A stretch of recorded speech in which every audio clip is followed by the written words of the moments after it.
There is a lot of evidence to suggest that user-generated reviews are important. There's statistics, something like 75% of people check user reviews before they undertake travel. Lots of people rely on reviews for things like purchasing cars. A lot of user data suggests that user reviews are important. There is some research that kind of tries to directly measure the effect of user reviews on sales. I actually have a previous paper with Dina Maislin that looks at that, and we find significant evidence that user reviews drive sales in the book space. But there's evidence from other sectors as well. If people are going to rely on reviews, they clearly want them to be genuine. And I think there's two bad effects of having fake reviews kind of tainting the review pool. One is people might make a decision that they wouldn't have otherwise made. They thought this was a nice hotel, but the reviews were fake, and it turns out not to be a nice hotel. I also just think that it's a problem if people suspect the reviews are fake because they'd like to be able to rely on them. I'd like to feel comfortable making this decision. And if I don't trust the reviews, I may be hesitant to buy, I may be hesitant to make a decision. There is a vast computer science literature on the topic of using linguistic markers and other markers of fake reviews. And A, that's not particularly our expertise. And B, we understand that these markers there's a little bit of an arms race, right? In that if people understand that reviews with a certain characteristic tend to be fake, fakers have an incentive to invent around that characteristic. And so we wanted to go to the question of economic motivations to post fake reviews and kind of bypass these issues of linguistic markers of fake reviews. We started out with this idea of who has an incentive to post fake reviews. And actually we were interested in these incentive issues in and of itself, right? So companies have an incentive to post reviews about themselves. Companies also might have or a manager might have an incentive to post a review about a rival. Because nearby hotels are clearly substitutes for one another. So we started out with this idea of incentives, and we really approached it from the question of, is there evidence that those who have an incentive to post fake reviews post fake reviews? We looked at TripAdvisor and Expedia in the main part of the paper, and an important difference between TripAdvisor and Expedia is that TripAdvisor allows anyone to post a review, which has some nice features. There's tons of reviews on TripAdvisor. And Expedia only allows you to post a review if you have booked a night and stayed at the hotel through Expedia. So if I'm posting a fake review, especially if I don't want to be caught, right? I probably don't want to have my credit card information.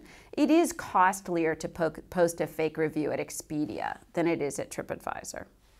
So we started out with the premise that a higher fraction of the reviews at TripAdvisor are likely to be fraudulent than they are at Expedia. And then we undertook a methodology in which we examined the difference between TripAdvisor and Expedia reviews as a function of the ownership structure of the hotel and the ownership structure of the hotel's neighbors. Right, so this is where it gets a little bit complicated. So one of the things we talk about in the paper is reasons why we think that independent owner-operated hotels are more likely to post fake reviews than hotels that are part of a large chain or a large ownership structure. And one of the things we really focus on in the paper is neighbors. So if I'm a hotel and my neighbor is an owner-operated independent hotel, do I have more one-star reviews at my hotel on TripAdvisor relative to Expedia? So the idea is I'm looking at the difference between the site where we think the reviews are mostly reliable and the site where we worry about fraud. So TripAdvisor versus Expedia. And then hotels the difference between hotels whose neighbors have a high incentive to post fake reviews and hotels whose neighbors don't. And we find that hotels whose neighbors are independents or whose neighbors are single owner operator, if you're located next door to such a hotel, you have more ones on TripAdvisor, ones and twos on TripAdvisor relative to Expedia. So you look worse on TripAdvisor relative to Expedia.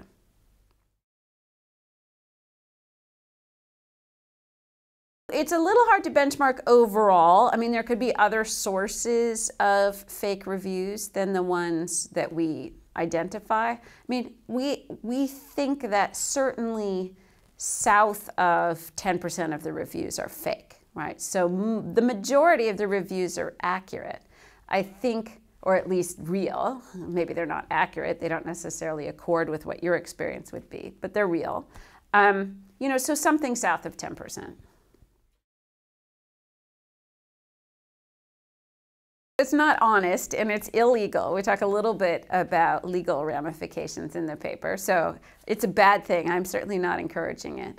I mean, in this paper, we don't have evidence of hotel sales. We have evidence on sales in other places, but you know, my best guess is, you know, based on what I know about the industry and the mechanisms, I think it's probably likely to be effective. That a one-star review of a hotel is actually probably a powerful deterrent for people to stay there. And so if I post a negative review of my neighbor, it probably does drive some business to me. I think we've seen over the last few years just an explosion of different models of ways in which companies use reviews and the way in which they generate review platforms. And different companies have adopted different strategies, and you can see why. So, for example, I was recently looking at a clothing site where they have a separate review, which is, I'm just going to tell you whether I like it or not based on the picture, you know? And then another set of reviews only from people who have actually bought it, right? And those are telling different things, and you can imagine for that kind of site, they want to separate that and highlight it.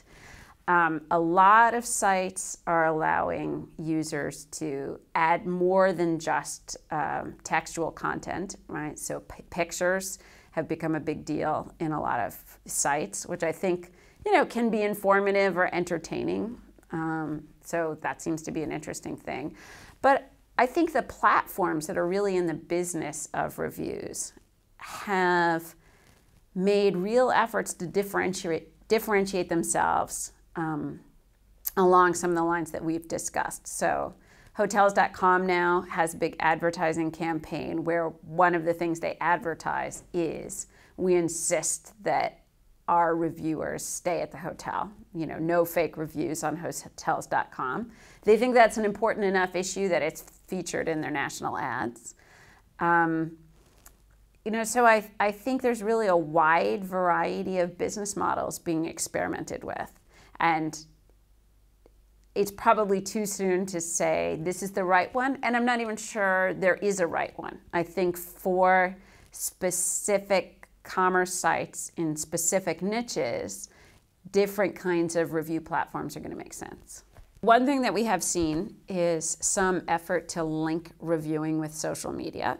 So this is actually TripAdvisor has been doing this. So I can see where my friends and friends of friends reviewed. I think those efforts haven't yet achieved a lot of density, but I do think this idea of linking with social media is a way of providing a layer of trust. It has a downside in that, you know, maybe I wouldn't be as frank in a review if I thought my friends were going to read it and it was going to be identified with me under certain circumstances. But it's certainly a mechanism for promoting trust that some of the reviewing sites are experimenting with.